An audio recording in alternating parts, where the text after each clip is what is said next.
Hi, good afternoon, everyone. We'll start momentarily.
Good afternoon, UCSC alumni and students, and welcome to Leveraging Your Experiences in Today's Job Market, a webinar hosted by the UC Santa Cruz Alumni Council in partnership with LinkedIn. We're glad you can join us. My name is Armando Hernandez, Crown College 2005, and I'm a member of the UC Santa Cruz Alumni Council and chair of the Alumni Engagement Committee. I will also be your facilitator for this event. I'd also like to introduce another member of our team, David Hansen. David, are you there? Yes, indeed. I am David Hansen, Oaks College, 1976, and a slug soccer player before slugdom was official. Our committee, the student, I'm chairperson of the Students and Alumni Success Committee. Our job is to create better career potentials for slugs. Thank you, David. So we're hosting this webinar as a response to the rising concerns of our recent alumni have in today's turbulent job market in the midst of the COVID-19 global pandemic. We've invited LinkedIn to talk about ways to make your online presence stand out, and we've asked notable UCSC alumni to share their experiences in navigating these uncertain times in their careers and to provide advice to you as you prepare for your careers. So we hope you were able to find this information useful. Next slide, please. All right, so before we begin, let's go over a couple of common webinar tips to keep in mind as you watch these presentations. We ask that all participants have their mics muted and their video access been disabled during the time of this webinar.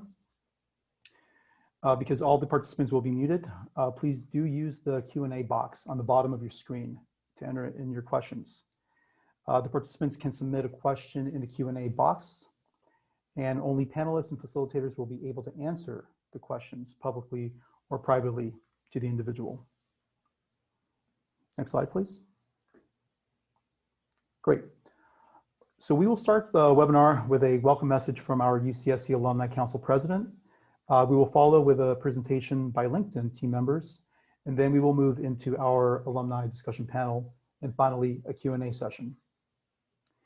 It is now my pleasure to present to you our UCSC Alumni Council President, Meredith Turner, who will be providing us with a welcome message. Next slide, please. Thanks so much, Armando, and welcome everybody. We're so glad to have you with us. As Armando said, my name is Meredith Turner, and I'm the president of the UC Santa Cruz Alumni Association. I graduated a little bit ago in 2009. I studied history, and I'm affiliated with Rachel Carson College, formerly College 8 when I was there. And I know that 2009 feels like a long time ago. It feels like an eternity to me. So some of you might not remember that in 2009, that's when the height of the recession was picking up. And so this webinar today is particularly meaningful to me because I had a difficult time navigating my career path post-graduation and during a recession. I actually spent about 5 months looking for a job, and clearly it wasn't going very well. So I ended up volunteering while I was looking and applying to grad school. And it was ultimately the relationships that I built while volunteering that helped me ultimately land my first job. So now is a really good time to be tapping into those networks, especially your UC Santa Cruz alumni network. Following that 5-month search, I landed a job with a state legislator where I worked for several years in Orange County. And after that position, I've now been working in higher education, government relations, and advocacy for about 9 years. And one of the reasons that I love being involved with the UC Santa Cruz Alumni Association is because I get to help connect other alumni like you back to campus through volunteering, philanthropy, advocacy, and more. And getting involved and volunteering is really, really simple. All it starts with is reaching out to us and letting us know what you're interested in, and we'll help connect you with the opportunities that are right for you. So you can email alumni@ucsc.edu, which I will throw in the chat box after this. So we're really glad to have LinkedIn here today to help give us some tools to help us all better utilize these online resources and networks to help grow our careers during a pretty tricky time. So with that, I'm going to turn it over to our friends at LinkedIn, Sevog Alexanian, Relationship Manager with LinkedIn, and also a relatively new graduate, and Kendall Ash, Senior Business Solutions Consultant. Sevog and Kendall, welcome.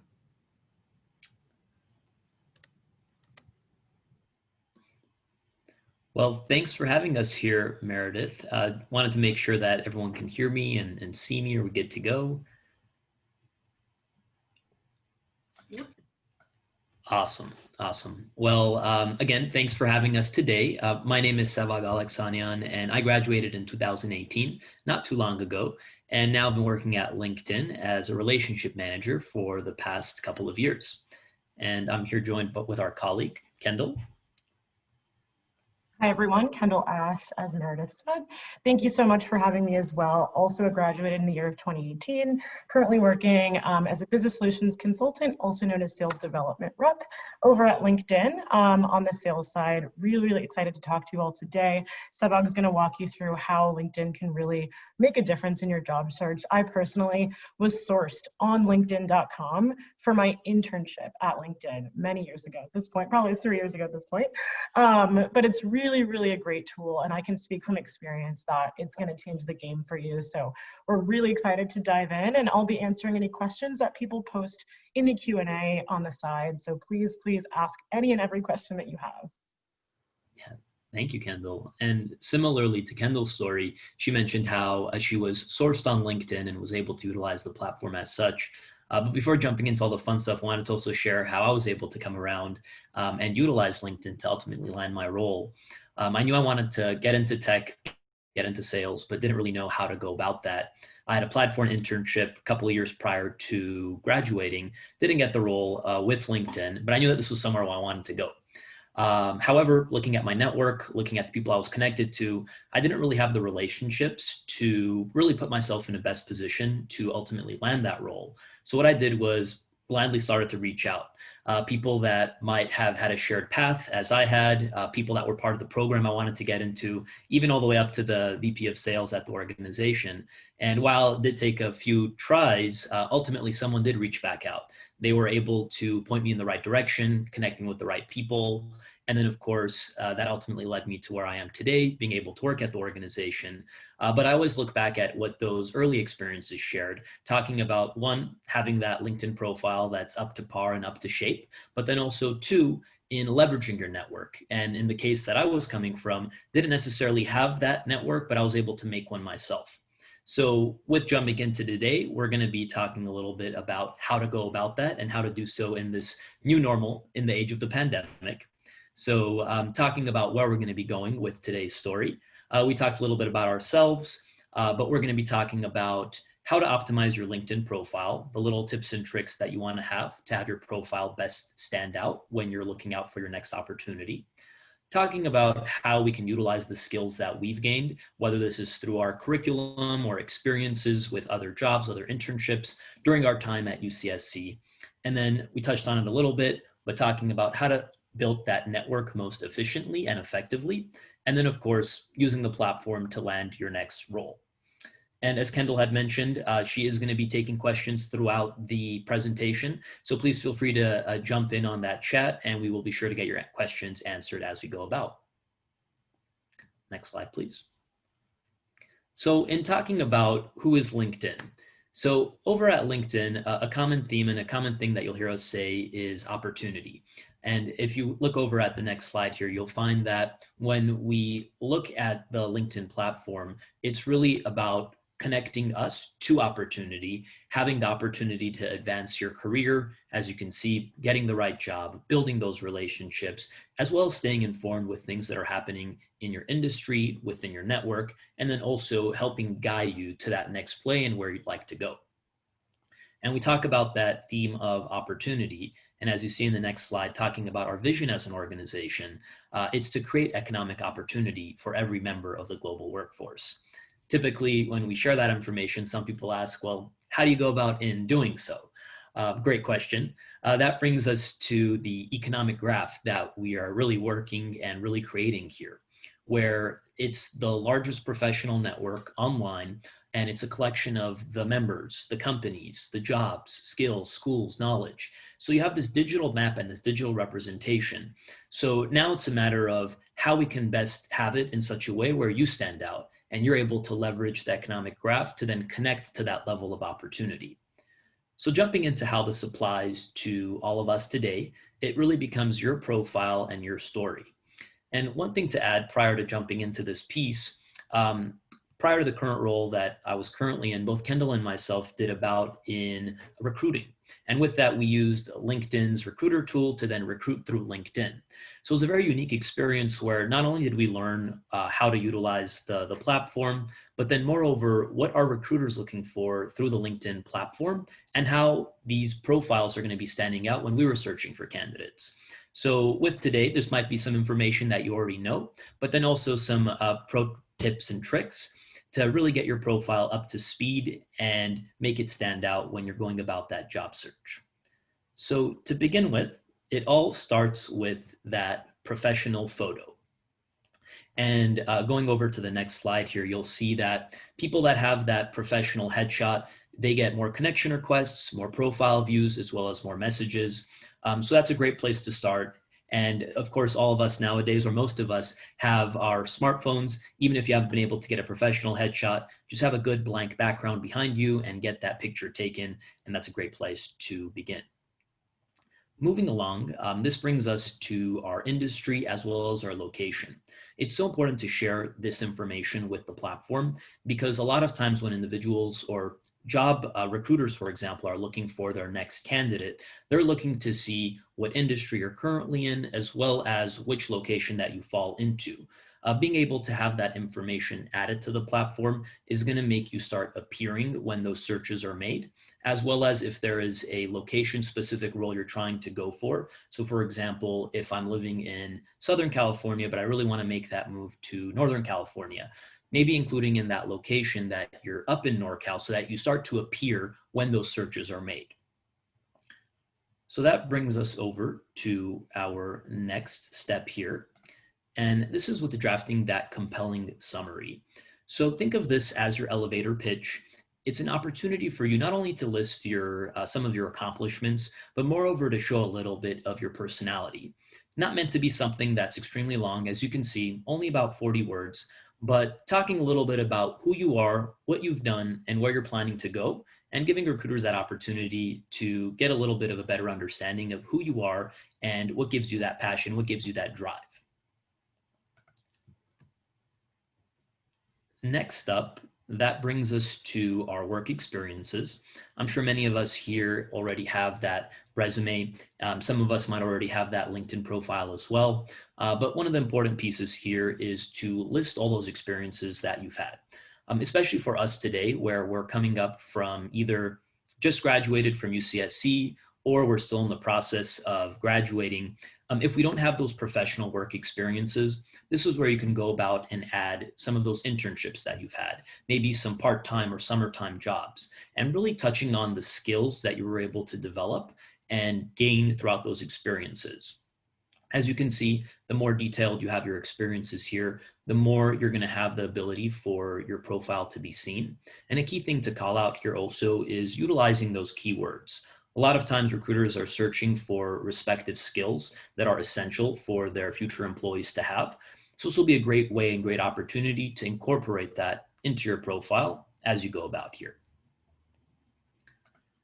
And then similarly, we talked about work experiences with those internships and those part-time jobs, but also volunteer experience is huge. A key quote to pull out here, 41% of hiring managers consider volunteer experience equally as valuable as paid work experience. So again, knowing that many of us are in that process where maybe we've fully been focusing on schoolwork, haven't had those opportunities to get those full-time roles, but we've volunteered, whether that's through extracurriculars or on-campus jobs. This is going to be a great opportunity to share that background and that experience. Not only is it going to get you more views than if you didn't have that information added, but then again, a lot of these hiring managers at the end of the day who are trying to impress, who are trying to get that role with, do consider those to be valid experiences as well.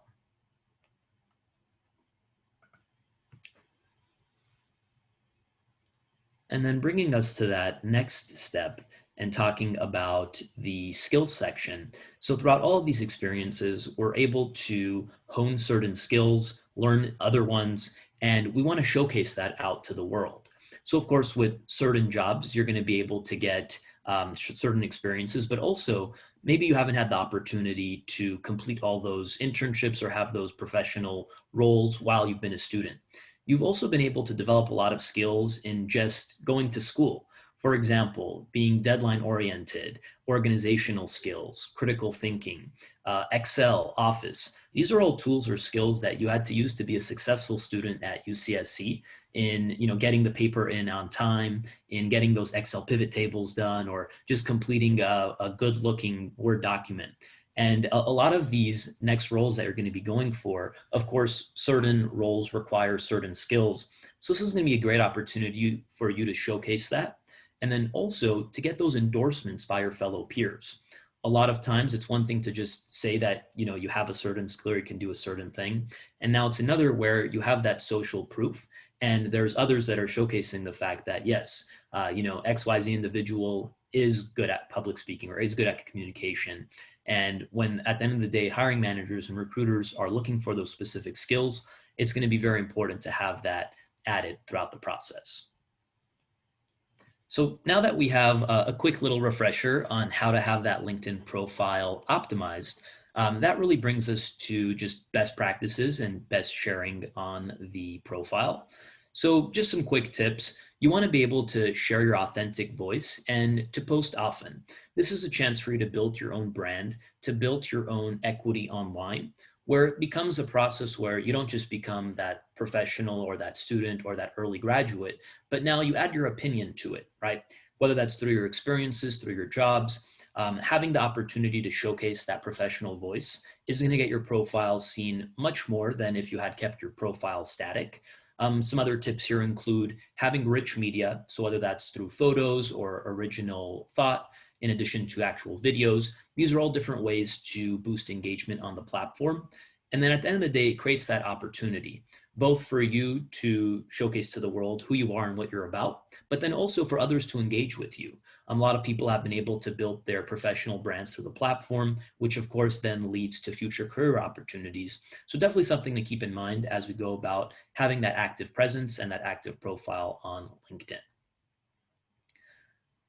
So this brings us now to that next opportunity, especially for most of us where right now we might be affected, potentially having lost some jobs or opportunities due to COVID. Maybe we just recently graduated, we're looking for our next play. So one of the great ways to do this is to show the world that you're open to work. So what I've done here is just took a screenshot of what your personal profile would look like. And at any point when you're on your homepage or your personal homepage, you're going to have the opportunity to show recruiters that you're open to work. When clicking into this, and many of you can follow along if you're on your LinkedIn profiles right now, when you're able to do this, you're able to showcase to the world what jobs you're interested in, what types of roles you would be interested in, as well as the location for them. And the important thing behind this is where it's essentially showing to the recruiters, like your hand is raised, where I'm open to my next opportunity. If I'm a recruiter looking for that next position and I feel like you fit the criteria, the chances of you getting reached out to then become higher. And then the second piece to touch on this specific slide is that open to work hashtag as it relates back to that picture. So this is a new feature that we've recently added specifically for those who are currently in this pandemic mode, trying to find that next role, being able to leverage your network. We're going to be talking about this in a little bit here, but by putting up the open to work hashtag next to your name, what this is going to show to your direct network is the fact that, of course, you are looking for that next play.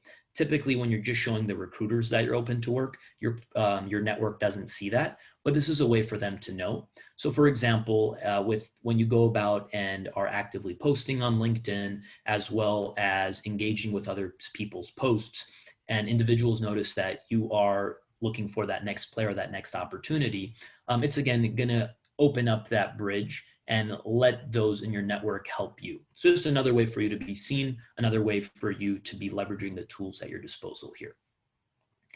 So that serves as a good segue here into that next part that we were going to be talking about with how are we going to be able to best leverage our network. So I talked about it a little bit briefly where I knew where I wanted to go getting into tech, moving to NorCal, but I didn't really have that network and didn't really know where to start.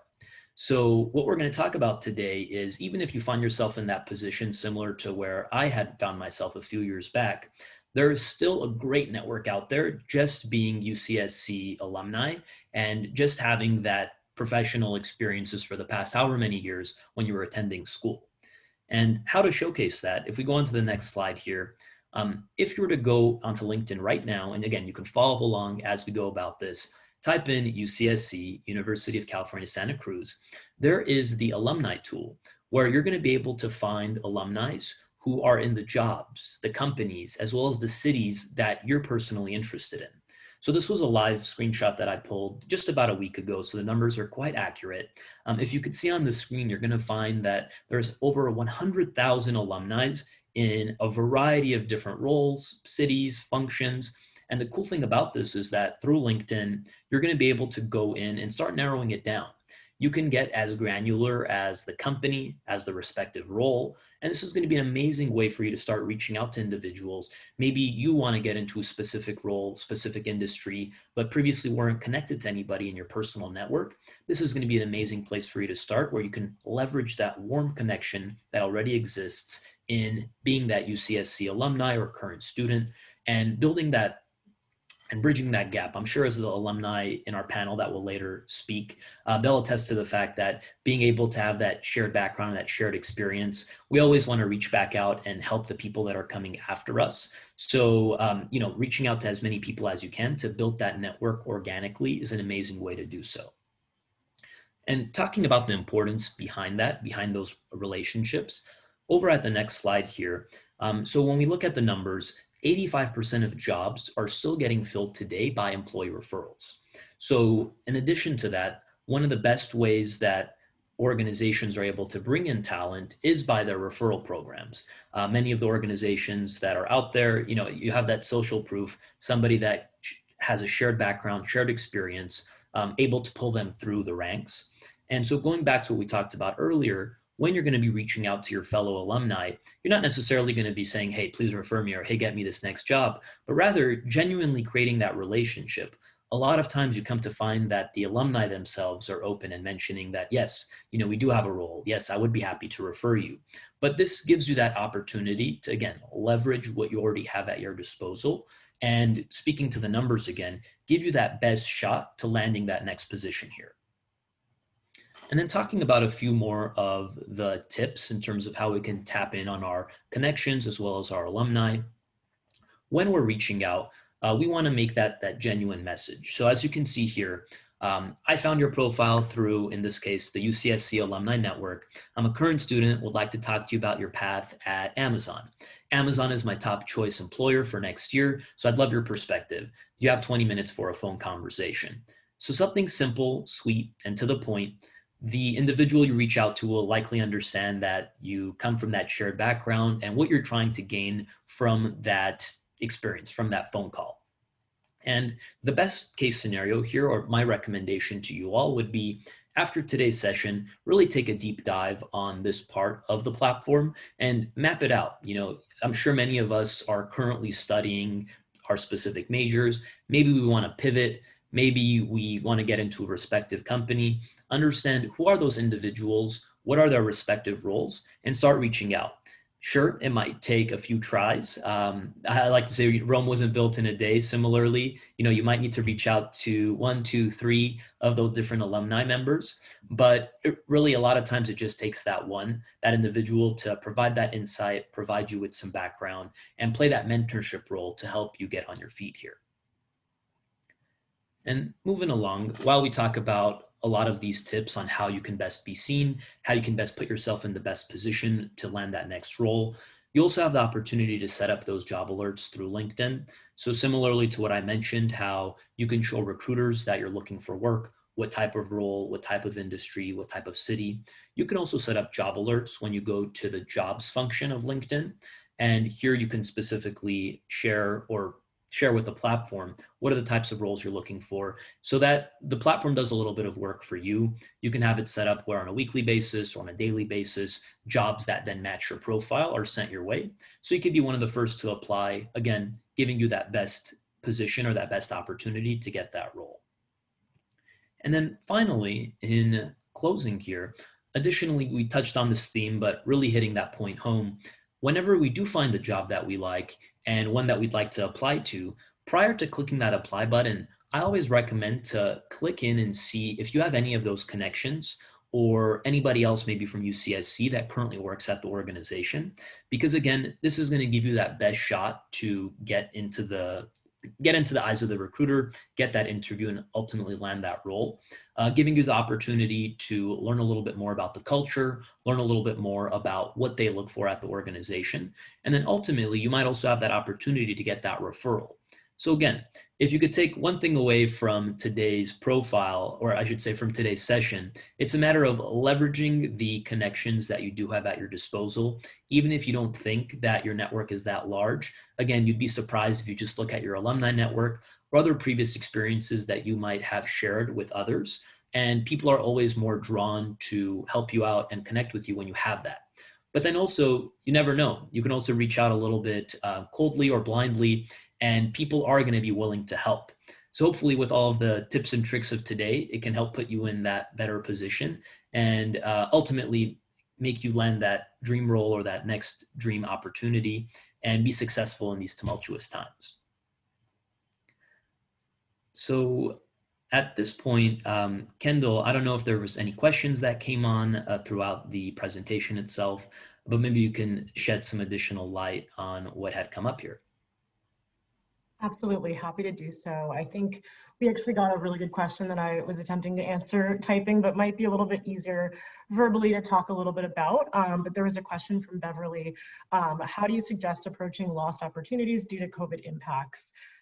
Great question, Beverly. From a LinkedIn perspective, the answer I was sharing here was primarily focusing on your profile and how you can really optimize like past experiences on your LinkedIn profile. I would say our biggest suggestion, I think Sevag alluded to this earlier, when recruiters are on LinkedIn looking for you, they're going to be looking at your profile to see past impacts that you've made in the roles that you've had. They're going to be looking for keywords that are relevant to the role that they're looking for. And they're going to look for people who are passionate about the industry or the role that you're going for and that they're looking for. And so I think one of our biggest pieces of advice, especially in the current climate, first off, people hire people. And I think that's one of the best pieces of advice that I've ever gotten, at least at companies. I can speak on behalf of LinkedIn. We are a mission-driven organization. You know, we know what's going on in the world. We know things are happening out of people's control, and it's a really tough time. So if I'm someone on the job market, I really want to make sure that I'm showcasing everything that I really have done in the past and all the impact that I've made on past organizations or in past roles as accurately as possible on LinkedIn, so that when people are looking around, it's not a question about, you know, what you're good at and what you can do in the future.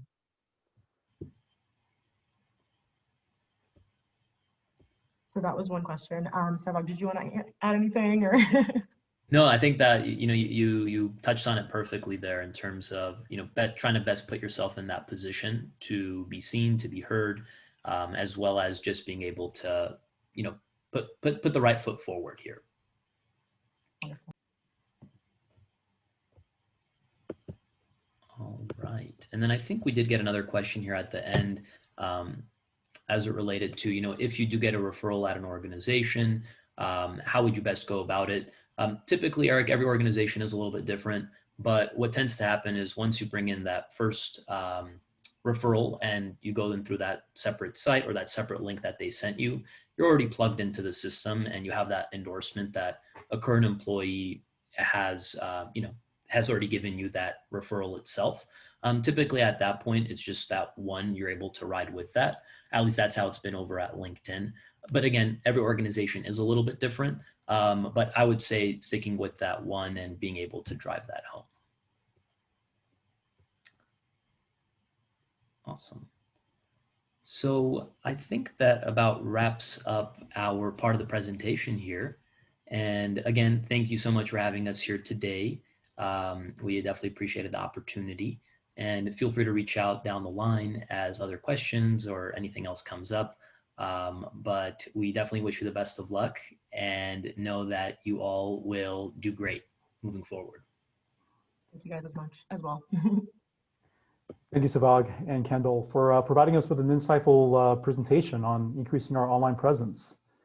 As a mid-career UCSC alum myself, I certainly learned a lot about a lot of new information that I didn't know before, and I'm sure I can put this into good use. Okay, so now that we are done with the LinkedIn portion of our webinar series, we're going to go ahead and switch gears and move along with our alumni-led discussion panel. And at this time, I would like to introduce fellow UCSC alumni counselor, Judith Gutierrez, who will be your mediator for the panel discussion.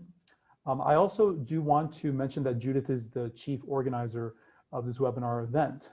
We're very grateful for all the hard work and dedication that she put into making this event happen. Judith, the floor is yours. Oh, thanks, Armando. That was really a really nice intro, heartwarming. You played a big role in putting this together too, as well as David, and everyone really helped put this together. So thank you so much for all your hard work. I hope this is a useful resource to all of you watching. My name is Judith Gutierrez, and I have the pleasure of serving as the youngest council member on UCSC's Alumni Council, class of 2018, Rachel Carson College. I'm a little jealous of our 2017 class who got to graduate with the College 8 title, but I'm glad I got to see both names and be surrounded by the wonderful community that is there. So now I'll go ahead and ask that we stop the screen share so we can go ahead and show the rest of our panelists. I will be serving as today's panel moderator, and so let's give our panel a couple seconds. Alrighty, so I see they're on screen. Hi everyone. Awesome. So feel free to unmute yourself if you're a panelist. And again, audience, please feel free to follow along. If you have any questions, drop them in that Q&A box. Someone in our team will make sure to try to answer your question in real time or at the end. And so let's go ahead and get started by giving our panelists the opportunity to introduce themselves. So I'll go ahead and call on you, but please state your year, your college, major, a bit about your current role, and then let's have a little fun and say your favorite place on campus when you were a student. So I think we can get started with Will, if you're ready. Yeah, sure thing. Thank you all for taking some time out of your day to come and listen to us talk today. Hopefully this is useful. I was also College 8, or rather Rachel Carson College now. There was actually there was always the rumors that College 8 was like Winfrey after Oprah and then Reagan, and there are all these names. So I was glad to hear that we've actually locked in a name. As much as I have nostalgia for College 8, just the number felt a little, I don't know, ambiguous. I graduated in 2006. I was a business management economics major focused in accounting. I went into tax accounting out of school. So funny to go to UC Santa Cruz and become an accountant. It was my own little personal protest against my parents, I guess, but it was a great experience there. And my current role is at Facebook in university recruiting. I've actually been at Facebook for about 10 years in university recruiting, primarily focused on hiring software engineers. My current role is aligned to our artificial intelligence group, and I actually work towards hiring a lot of our new grad PhDs into artificial intelligence roles at Facebook. My favorite place at UC Santa Cruz, I have so many that I still return to. My favorite place when I was there was probably Tacos Moreno up at Crown College, and the one in town as well too. If you haven't been there, go. And then also just an avid mountain biker and loved spending any time up in the forest up in Upper Campus whenever I wasn't in class. So definitely miss running around campus. Awesome. Welcome, Will. I think we'll go ahead and hand it over to Yasmin. Hi, my name is Yasmin Herrera, and I graduated UCSC in 2012. I was an Oaks College student, and my major was anthropology and sociology. Ended up double majoring. And my current role is I'm an associate program manager at a nonprofit in Watsonville called the Digital Nest. And our mission is to connect youth to different opportunities, connections, to give them guidance so that they could build up their career.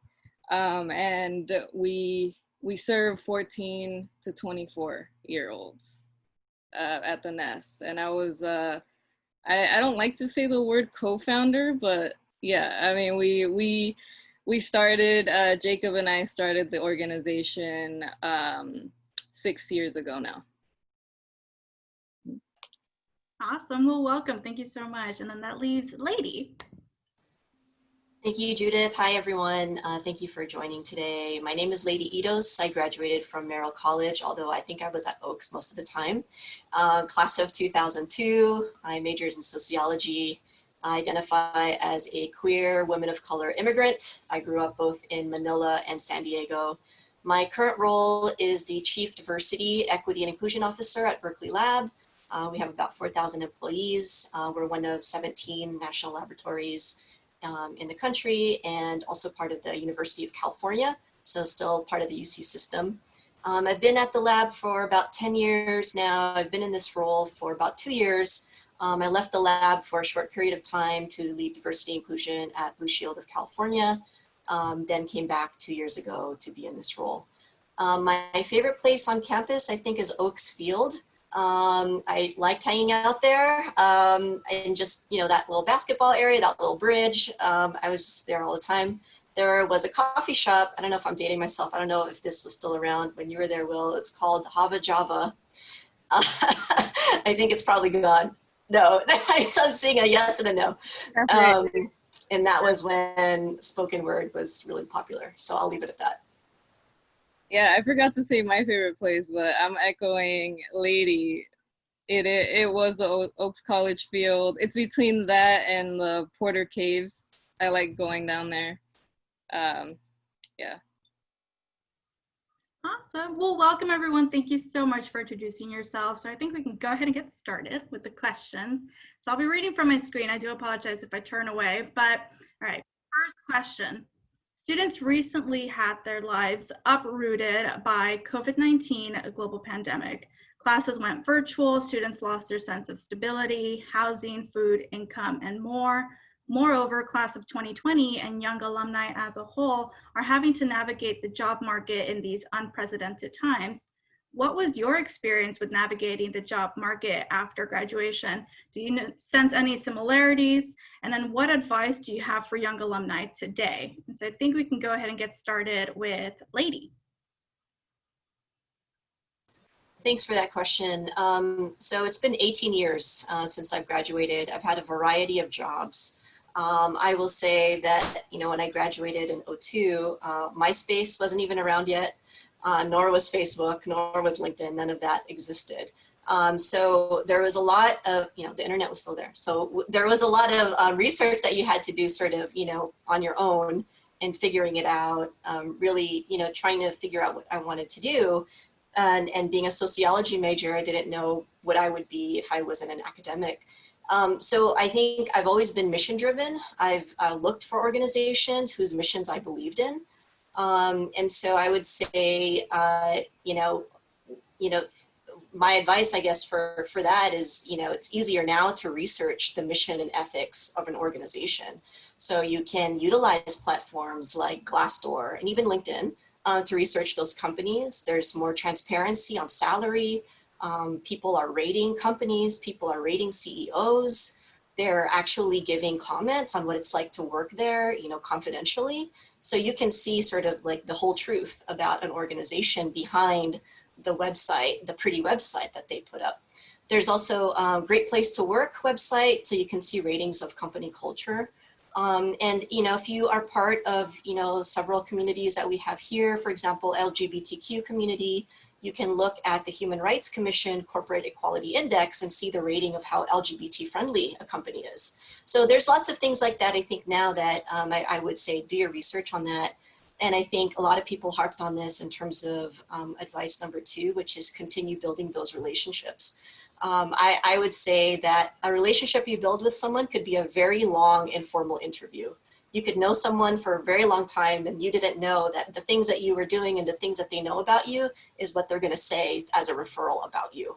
So if you had someone on your, at school that you didn't appreciate working with them on a group project, guess what? You're not going to refer them to your employer, right? And so I think, just every kind of, you putting your best foot forward, you never know who you're going to run into, always trying to do the best that you can in the relationships and teams that you're in. And I will say it gets better. I didn't know where I would end up, but I think it just all works out in the end, even if you have a circuitous route. So that's my piece. Thank you. Thanks, lady. Will, do you want to go ahead and answer the question? Yeah. Sure, I can hop in next. So yeah, I've been graduated in 2006, and things were great when I graduated. I had a job lined up before graduation. Very fortunate to be going to a big accounting firm right out of graduation, and it was all looking good. And then a couple years of doing tax accountancy, kind of figured out, I don't know if this is quite for me, but I really liked recruiting. I really loved coming back to Santa Cruz and recruiting people and hiring people to come into the company, and actually found a job at Deloitte in recruiting and moved into that role. And it was great. It was like thinking about what days I was really energized, what days actually brought me a lot of strength and again, energy just around my work, and it was recruiting. Fortunate enough to move into this role that I got to spend my whole day in that. The downside was then 2008 happened, and we had a huge financial meltdown, and the financial companies didn't have need for more people, and so that impacted recruiting pretty early on. And so unfortunately was impacted by layoffs at that point, and impacted into an economy where what I knew wasn't hiring, and we didn't need recruiters, and they didn't need accountants either, really. So I was just left spinning. So, but still lived in Silicon Valley, sort of looking around like, oh geez, all these tech companies seem like they're doing really well.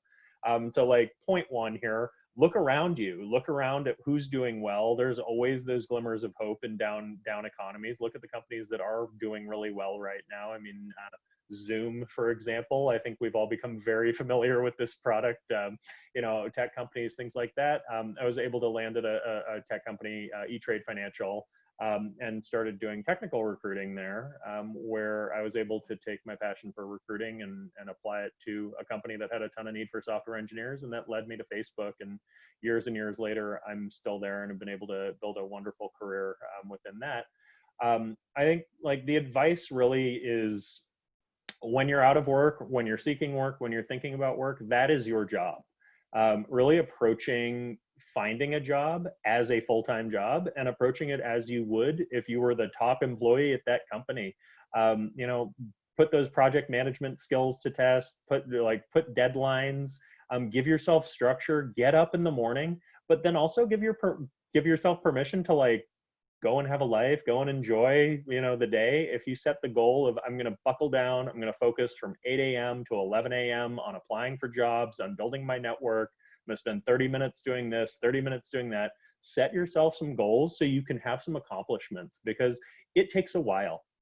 Job hunting is a long road.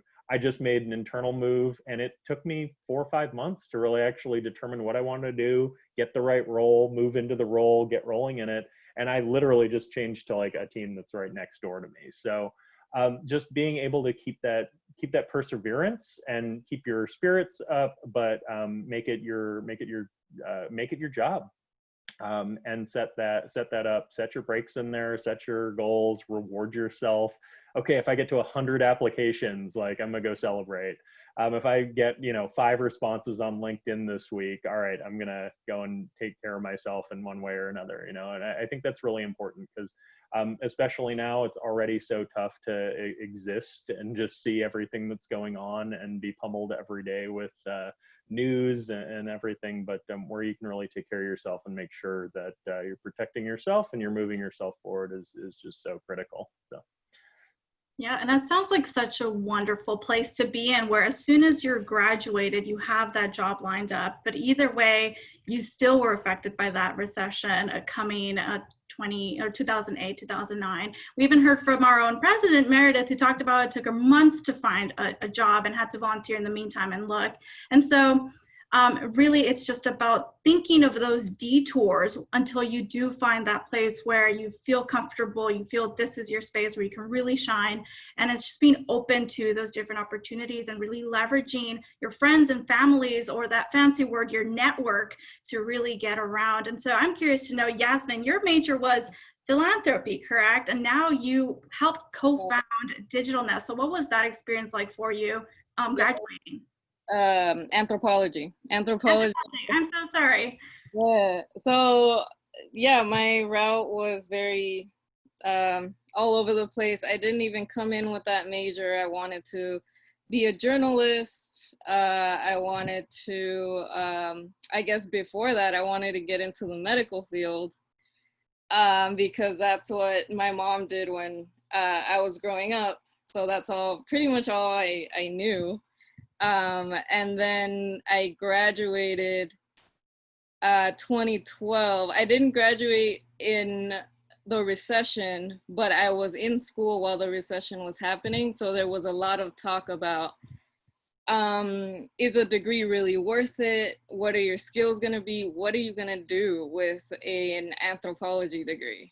That was my mom's question. And so then I started thinking, what are the opportunities in college that I can take that will build up skills that will be needed?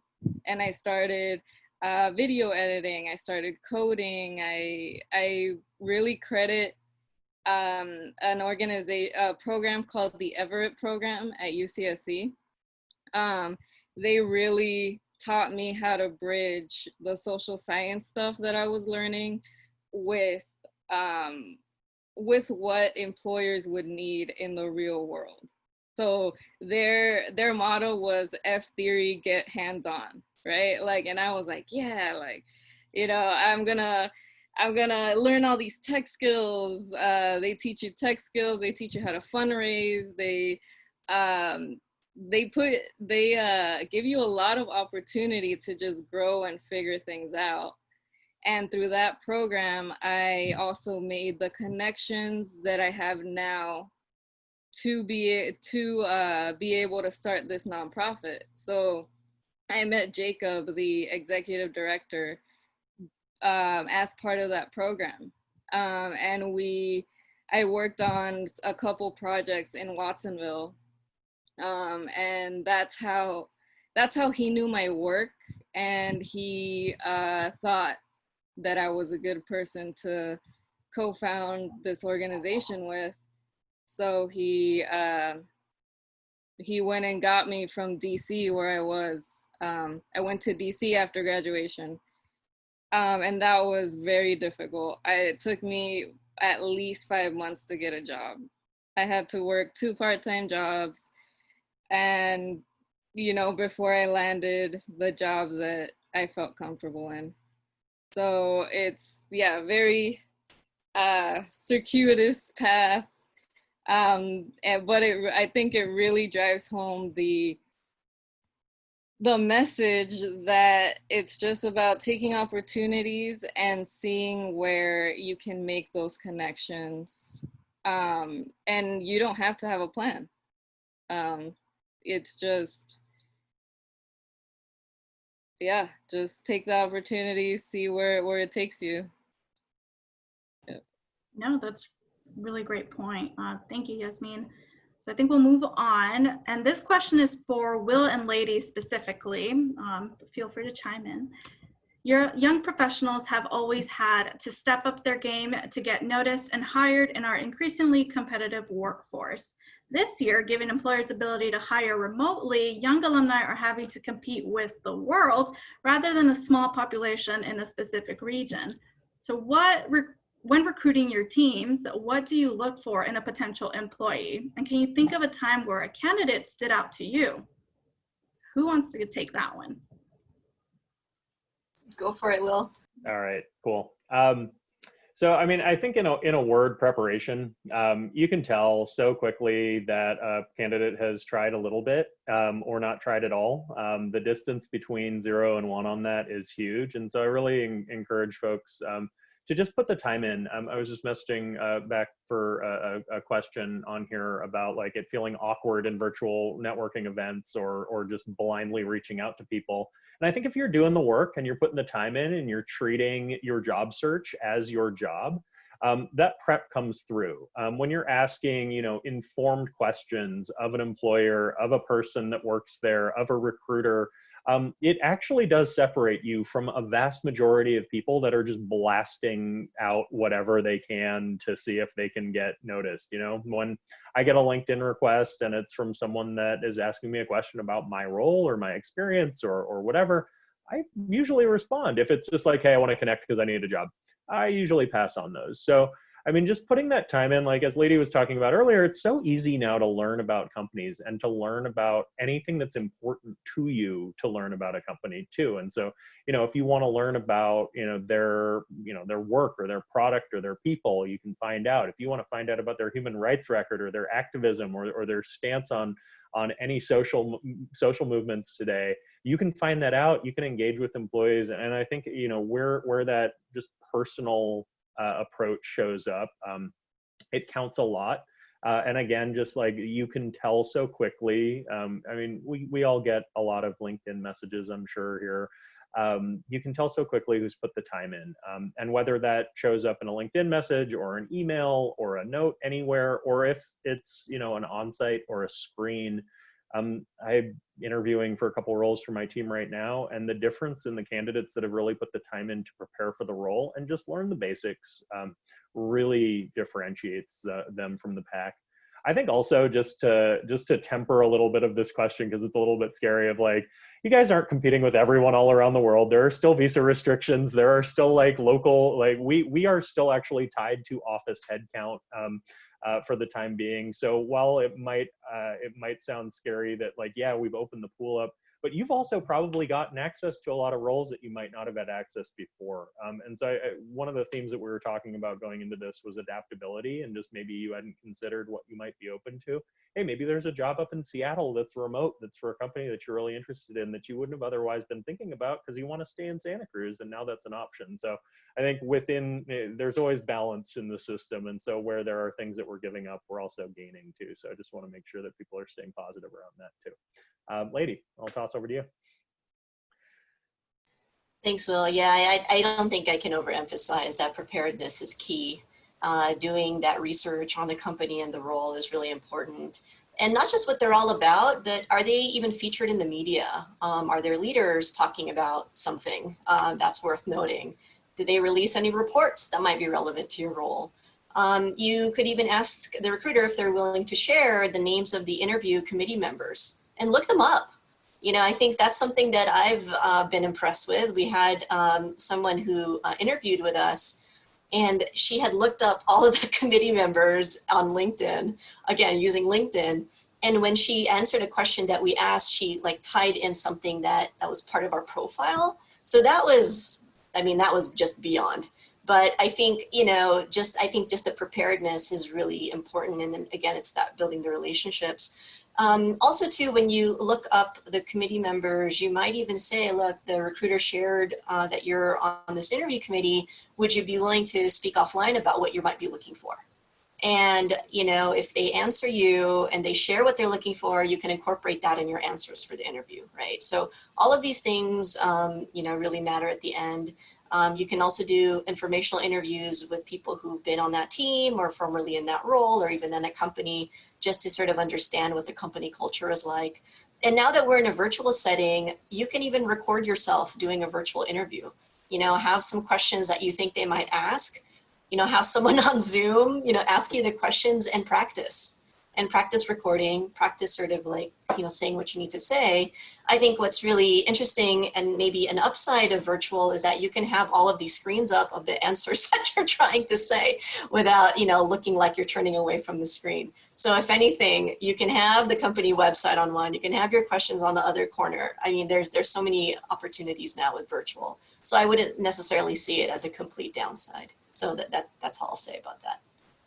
No, that definitely provides a light at the end of the tunnel for so many of us. So thank you for those responses.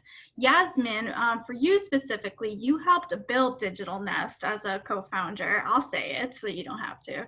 And that Digital Nest is centered around the mission to, and I quote, connect youth to a skill building community that transforms them into professionals who can create successful careers, innovative solutions, and prosperous communities. So what inspired this mission, and how do you prepare youth for a workforce that is consistently transforming over time? Yeah, so what inspired the mission is that when I entered college, I really didn't know what I was gonna do. I didn't know.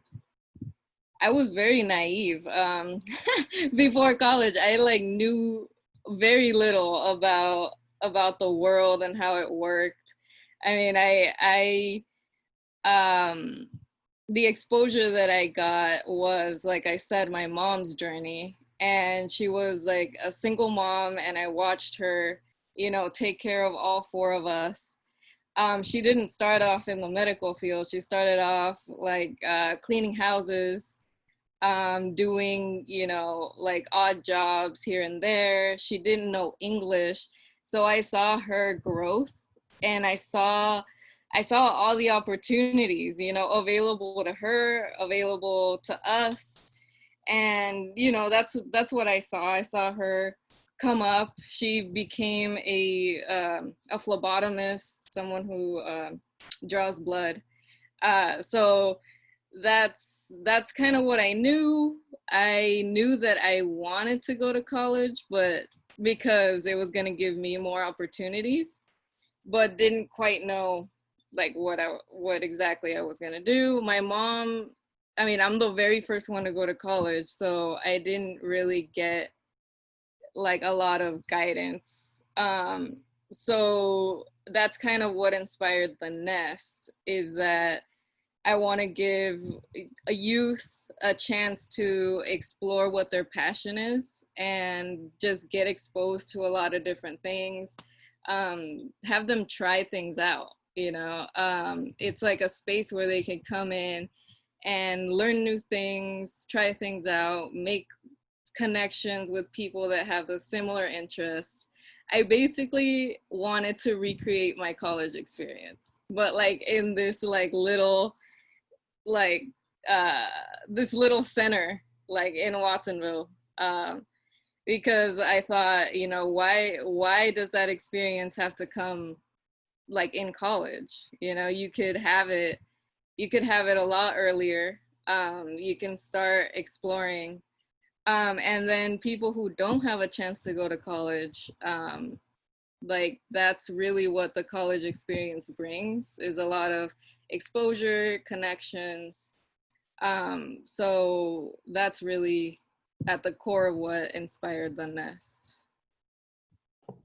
Thank you for sharing that, Yasmin. That definitely makes a lot of sense. And I'm so happy to have people like you and the team at Digital Nest to be working on helping our youth really get an understanding of what opportunities are at college. Because as a first generation student myself with a single parent household, you know, we knew that college was an opportunity. My older sister was kind of my role model in that she went to UC Berkeley. And so I thought, you know what, I can too.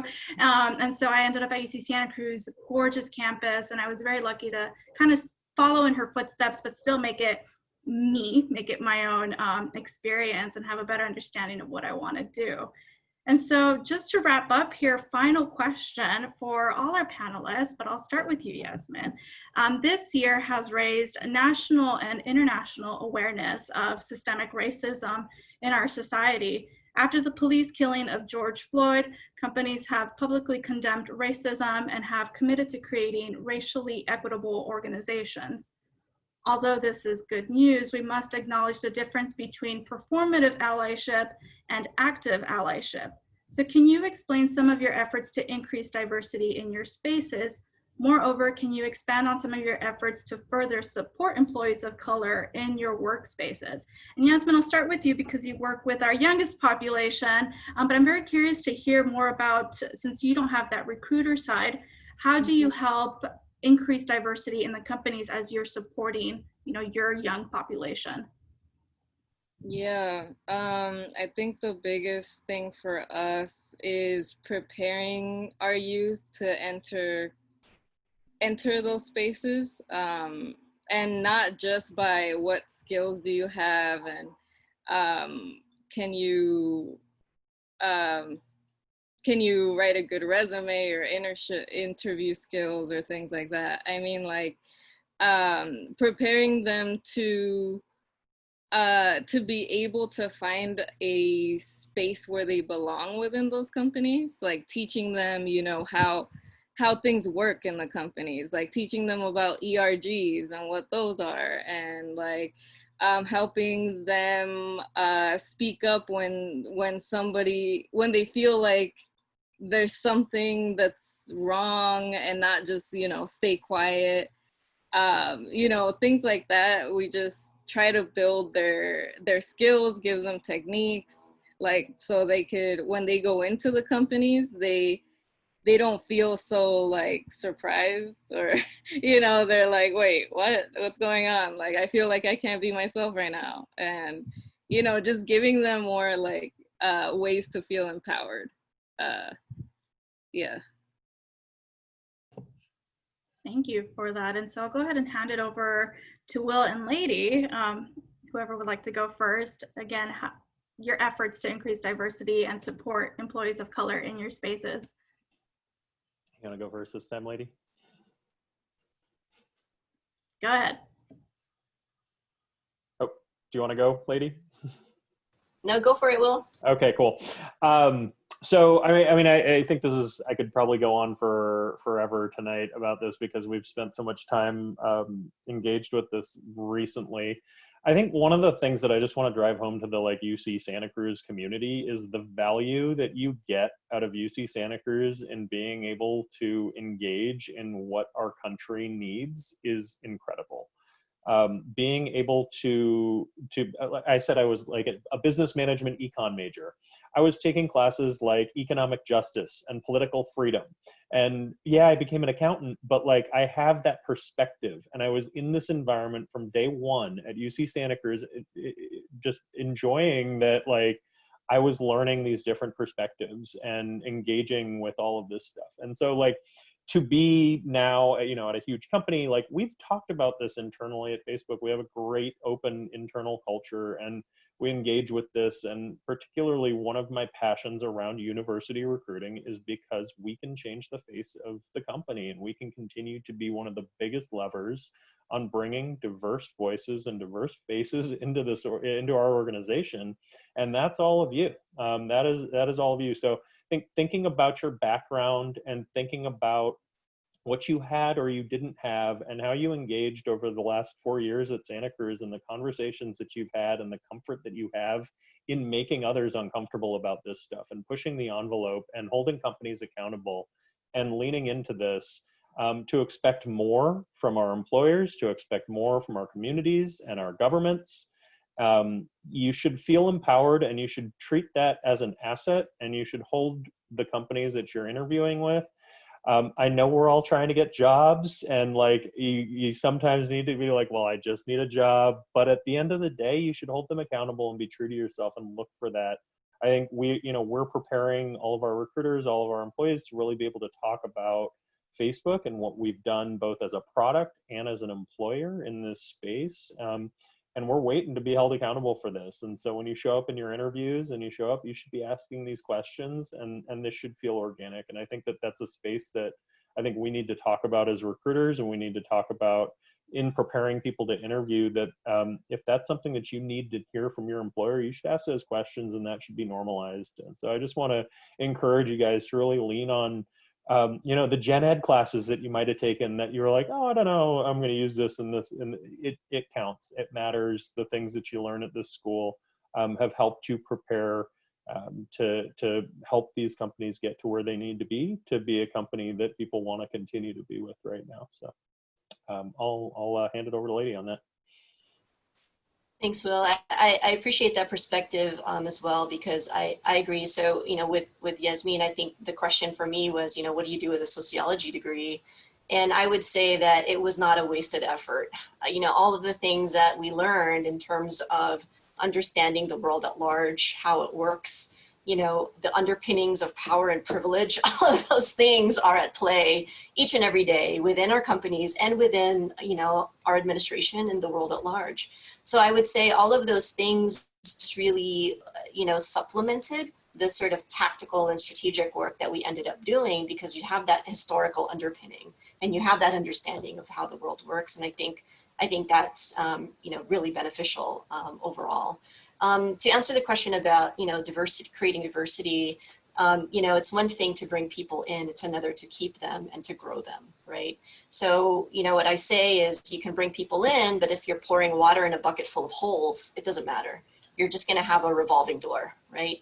You're going to hire, diverse, colleagues, and then they're going to leave because your organizational culture is not where it should be. So I think, for us, and also you can, find out from your company, you can look at their demographics. Sometimes that's on public on their website, and I think that's more of a norm now. But you can also find out the retention. You can also find out how long people are staying. You can look at employee resource groups, as was mentioned earlier.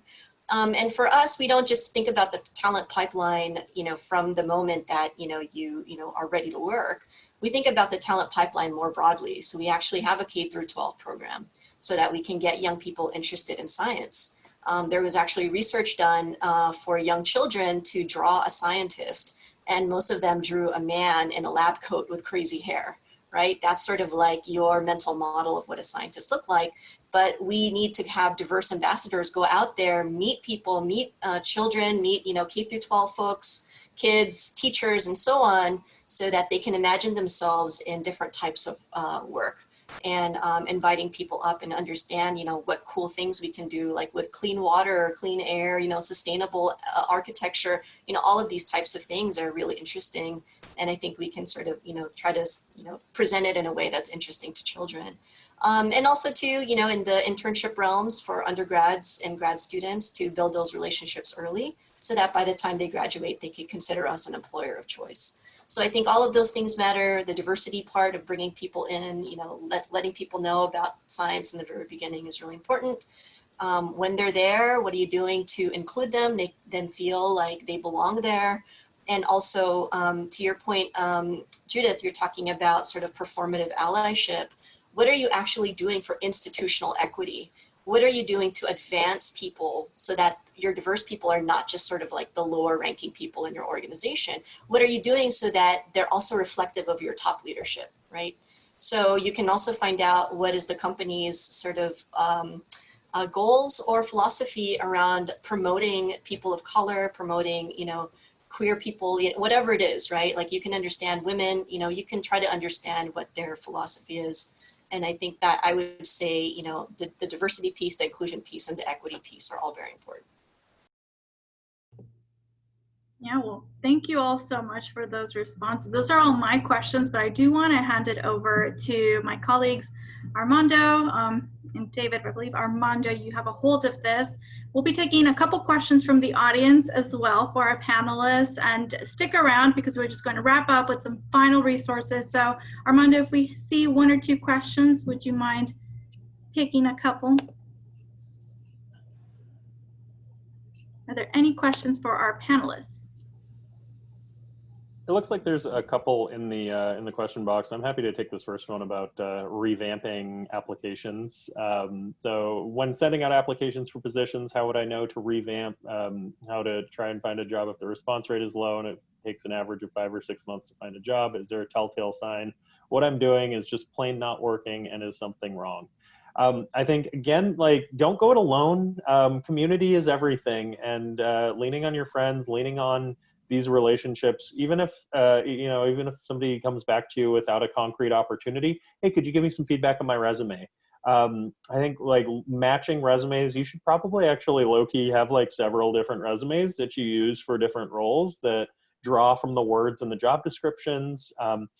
Recruiting, as much as I'd like to say the computers all do it, like, we have a whole bunch of people that are reading resumes all the time and looking at that kind of stuff. So it is human, it is prone to error, it is imperfect, it is an art more than it is a science. So try again. And I think just that tenacity around applications, iterating on your approach, talk to your friends, what are they doing? Talk to your successful friends that get jobs. What did they do? How did they get in?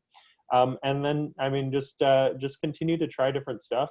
Don't wait until it's too late. Don't do the same thing over and over for 6 months. Try a bunch of different stuff. You know, segment out your morning of, I'm going to just reach out to people for an hour. Then I'm going to apply to jobs for an hour. Then I'm just going to research an industry for an hour. And you'll learn something through those, rather than just doing the same thing over and over and over. So I think that can help you be trying everything as you kind of narrow down, and then watch what works. Even write down, track some metrics for yourself. How many applications did you get? What resumes worked better? What didn't? Did applying online work better? Did referrals work better? What types of companies are starting to notice you? Again, just work it like it's your job, and think about it like it's your job, and think about it like it's a job that you're trying to get a promotion in, so you're trying real hard. Yeah, I had a whole tracking sheet, so I had tracked like all of that. Like, did I get an in-person, or did I speak to a person? Like, did I get a referral? Did I, get a response? What was a time frame of response? Like, it was kind of crazy, but yeah, it helps having a tracking sheet. Yeah, if you don't know what you're doing, it's harder to iterate, but you'll start to see things and you're like, oh, you know what, if I apply on Mondays, like, maybe it's working. Oh, like, tech companies maybe aren't responding to me, but I'm noticing that, like, education places are really excited about my profiles. Like, let me spend some more time over there next week. So just, like, the more intentional that you can be about your job hunt, the better results you'll seek out. But yeah. I see one more. Go ahead, Armando. No, sorry. Lady, did you want to respond before we move on to the next question? Oh, so I think it's gone, so I can't see it anymore, but I can answer the second question. Is that okay? Sure. Let me read it out loud so that way folks can hear it entirely. So this is a question that's revisited from Beverly. This is a question that she posed early on in the seminar. She was curious to hear from the panelists about what authenticity looks like in a professional space, and then how have you, for instance, maintained your authentic self as you move up in the ladder? So this is a great question, and I think this could be its own panel in terms of how do you present your authentic self in the workplace. So I would ask you the question, what does that mean to you? What is a salient identity to you? To me, it moves around. Sometimes my queer identity is like front and center. Sometimes my, women of color identity at the intersection is front and center. Sometimes it's person of color, sometimes it's immigrant, whatever it is. So I would find out what's salient to me and what is it that's important for me to be able to present, or whatever that means. So for example, for me, it's important for me to find a company where I can put a picture of my wife in my office, right? And so as a salient identity, my queer identity, I have to find out what is it like for a queer person in this company. So I would, see if they have like an LGBT association, reach out to those people and ask them, what's it like to be an LGBTQ person at your organization? So you can do that sort of, with the companies that you sort of research. And to answer the question, how have I been able to maintain my authentic self? I mean, I'm very much queer presenting. I, can't hide that I'm a person of color, and, I just try to show up in the best possible way I know how. I know that, sometimes, you feel like you have to sort of like work twice as hard, and that's not sort of like, that's not something that's like not, that's uncommon, I think, as a statement. So I think, to find out, for me, I was lucky. I was able to be my authentic self because I had that psychological safety with my team. I had a very supportive team, and we understood each other. And so I think sometimes it is luck of the draw if you have a great manager. And if you don't, you don't quit your job, you quit your manager is also something that I've heard. So you could be at not such a great company, but your great manager will keep you and retain you the rest of the way.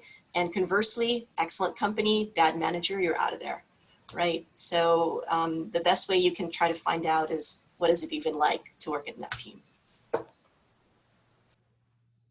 Great, thanks for answering that question for us, Yasmin. Oh, sorry, lady, pardon. Yasmin or Will, would either of you like to take on that question as well? I would just add that, like, I think sharing, like, we're all going through this together right now. There's a pandemic, and it's not a secret, and it's out there, and we're all having a hard time.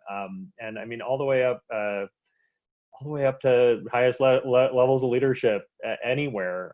We're all feeling this. We're all like, it is an equal playing field of this being very difficult at work to adjust to. And I mean, equal to an extent. I'm sure, it is certainly affecting certain communities a lot harder, but just like if you're looking at your peers at work, I think it's fair to talk about that kind of stuff. And I think like we've got a culture that I'm very grateful for, of being able to say like, hey, you know what? My kid's in the other room. I gotta go take care of her right now. Like I got dropped from this meeting because that's what's more important to me right now. And just like no secret parenting, no, don't hide out like from what's the challenge. I think like we're all humans. I think this whole cycle this year has really reminded us of that.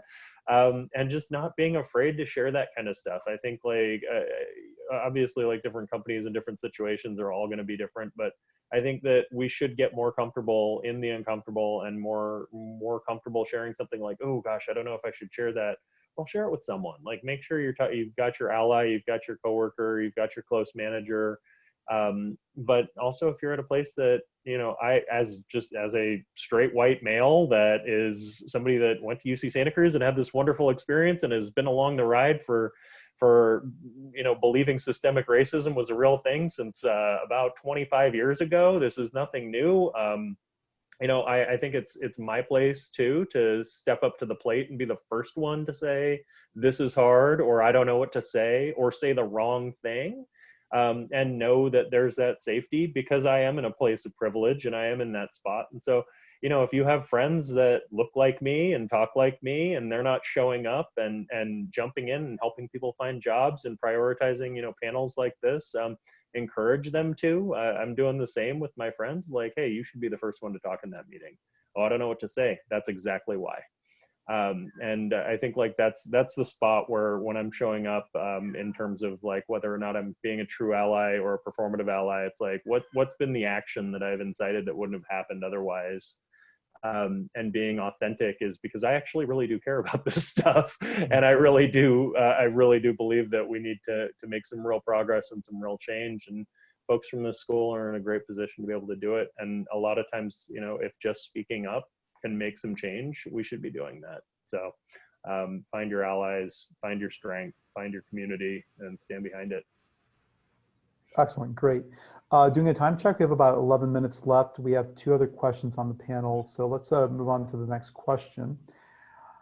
So the question is, if we like to techify our resume, where should we start?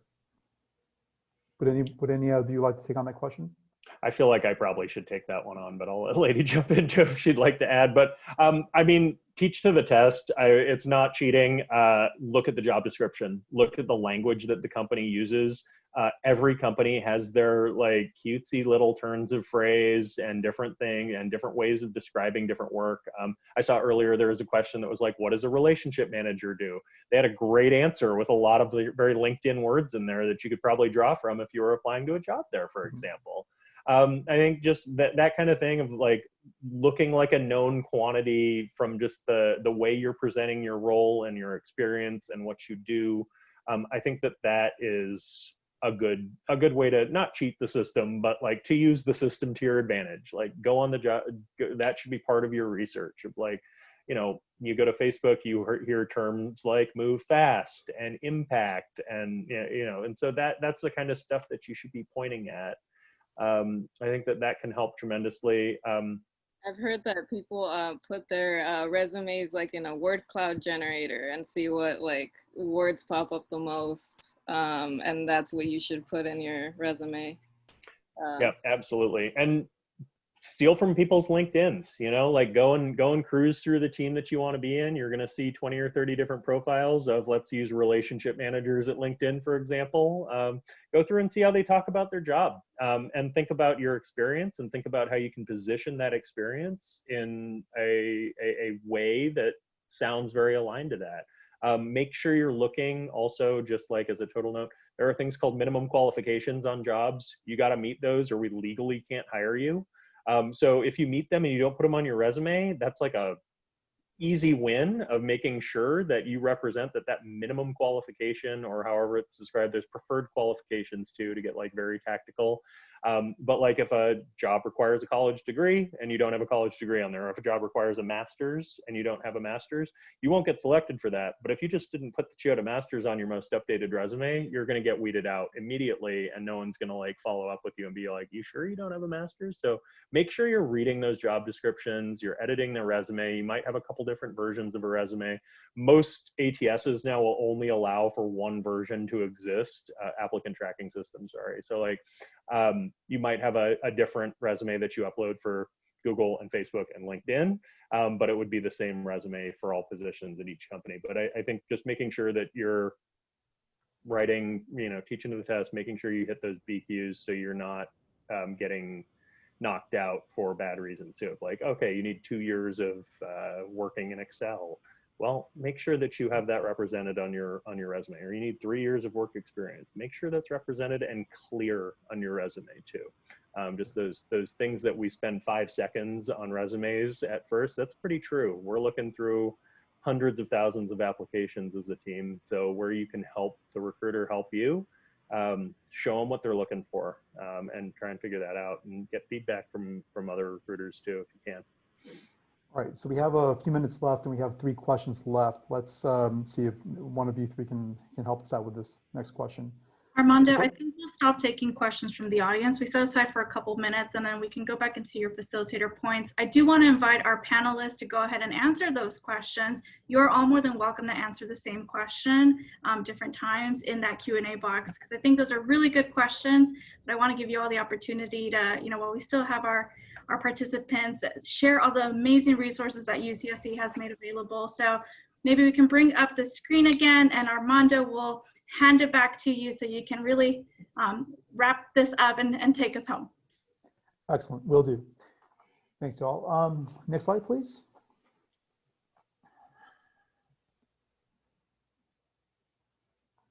Excellent, great. Okay, well, I do want to say thanks to Judith, Lady, and Will, and Yasmin for leading a very fruitful and a very vibrant discussion. So as you've noted by the time, we're nearing the end of our webinar. So, but I do want to say that the discussion on navigating uncertainty in today's job market is not over just yet. Your alma mater has been working hard to put together some resources that you can use to leverage how you will help your job search and your job growth. So here in front of you are a couple of links that you can use in order to help strengthen your search. So we have the Career Advice Network, which provides one-on-one alumni mentorship, and that's available to you as an alumnus. We also have the UC-wide Alumni Career Network, which is another way to stay involved. You can also stay connected with us via alumni group LinkedIn. That's also a very, very great way to do this. And also the UCSC Career Success Office, formerly known as the UCSC Career Center. Would also like to point out that you can also apply for jobs and also sign up for career fairs. There's one coming up this fall through an online platform known as Handshake. And then finally, we have a couple of upcoming events that may be of interest to you or maybe your friends as well if they are at all interested in pursuing this journey with you. And those are hosted by the UCSC Alumni Engagement Office and other on-campus organizations.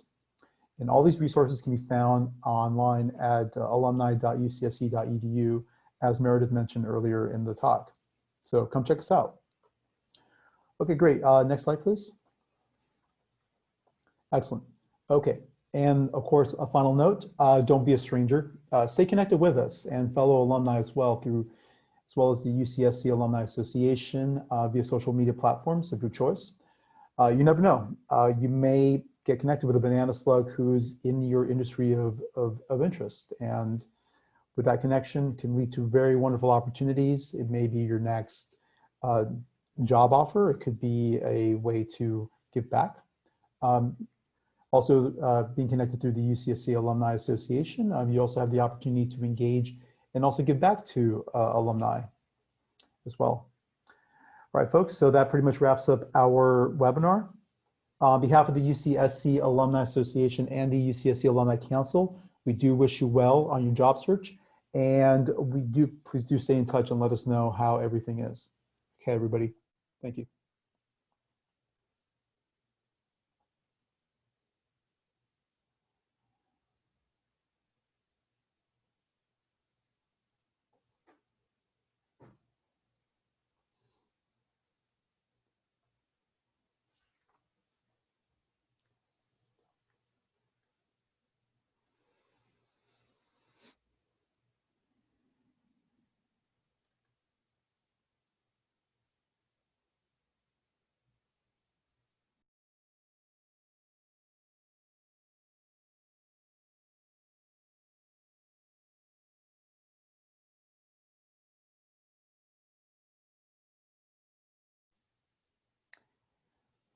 I believe we are done.